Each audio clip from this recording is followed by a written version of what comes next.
Lionel Messi, l'incroyable destin du meilleur joueur de tous les temps. Une enfance difficile. La vie de Lionel Messi n'a pas été un conte de fées dès le départ. Né le 24 juin 1987 à Rosario, en Argentine, il grandit dans une famille modeste avec ses parents Jorge Messi, un ouvrier d'usine, et Celia Cucitini, une femme de ménage. Très jeune, Messi se passionne pour le football, mais sa petite taille devient un obstacle. Dès l'âge de 10 ans, ses parents remarquent qu'il ne grandit pas comme les autres enfants.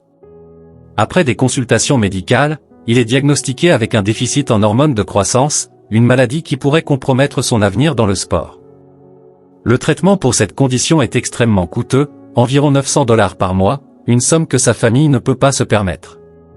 Son club de l'époque, Newell's Old Boys, accepte de prendre en charge une partie du coût, mais en raison de la crise économique en Argentine, le club ne peut pas honorer son engagement sur le long terme. Les parents de Messi commencent alors à chercher une solution à l'étranger, espérant qu'un club plus puissant pourrait investir dans le traitement de leur fils. L'arrivée au FC Barcelone. En 2000, un recruteur argentin convainc le FC Barcelone de donner une chance à Messi.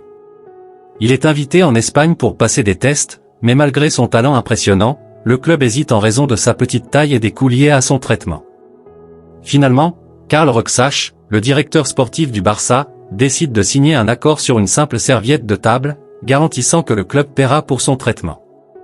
La famille Messi déménage alors à Barcelone, un changement radical pour un enfant de 13 ans qui ne parle pas encore espagnol couramment et doit s'adapter à une nouvelle culture.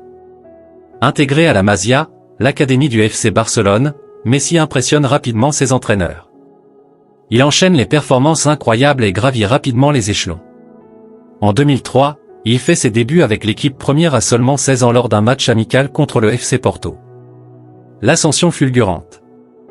Dès 2005, Messi commence à s'imposer en équipe première du FC Barcelone. Il marque son premier but en Liga sur une passe de Ronaldinho, qui deviendra son mentor.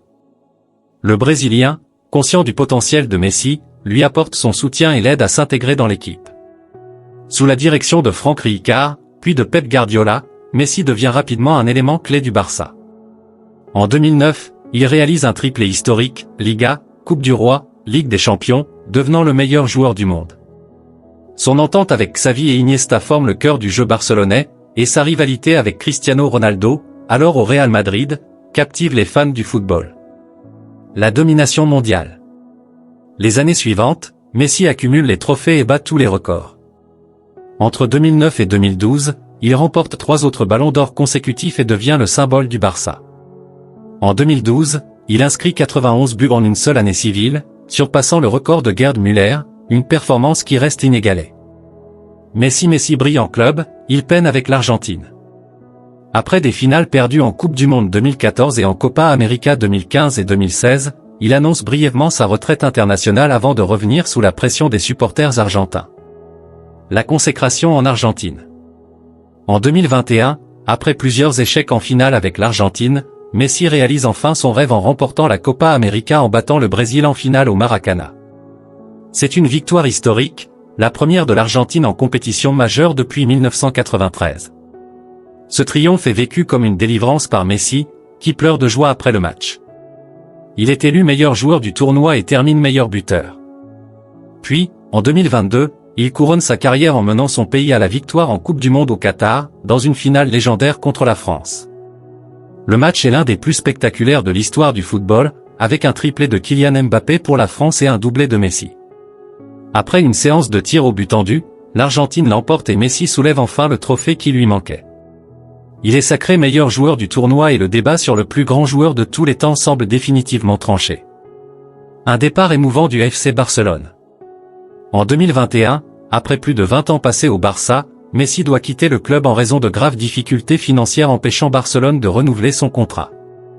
En larmes, il annonce son départ et rejoint le Paris Saint-Germain, PSG, où il retrouve son ancien coéquipier Neymar et fait équipe avec Kylian Mbappé.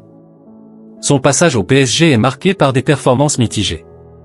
S'il remporte 2 championnats de France, les attentes sont déçues en Ligue des Champions, avec des éliminations précoces. En 2023, après 2 saisons, Messi décide de quitter l'Europe et rejoint l'Inter Miami en Major League Soccer, MLS, un choix surprenant mais stratégique. Une carrière qui continue. Malgré son départ en MLS, Messi continue d'impressionner. Il remporte la League Cup avec l'Inter Miami dès sa première saison et contribue à populariser le football aux États-Unis. En 2023, il décroche son 8e Ballon d'Or, un record absolu, récompensant sa victoire en Coupe du Monde et ses performances exceptionnelles. Aujourd'hui, à 36 ans, il continue de jouer avec passion et pourrait encore briller avec l'Argentine lors de la Copa América 2024 et, peut-être, la Coupe du Monde 2026. Un héritage indélébile. Avec 8 ballons d'or, plus de 800 buts en carrière et des centaines de trophées, Lionel Messi a redéfini le football moderne. Son talent, sa longévité et son humilité en font une légende inégalée. Et toi, que penses-tu de Messi? Est-il vraiment le plus grand joueur de tous les temps? Donne ton avis en commentaire.